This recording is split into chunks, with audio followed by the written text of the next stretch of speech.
How to add photos to TikTok comments. Hey guys, welcome to the channel. So, if you want to comment on a TikTok video with a photo or picture, what you're simply gonna do is first of all, launch the TikTok application on your device. Then, what you're gonna do is go to the comment section. Now over here, you'll see all the comments.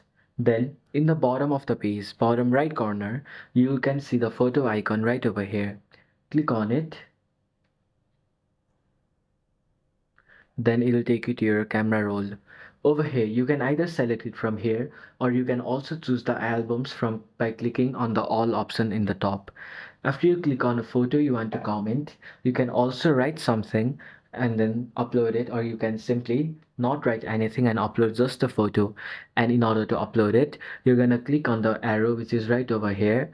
After you click on it, the comment will be uploaded. So this is how you can add photos to TikTok comments.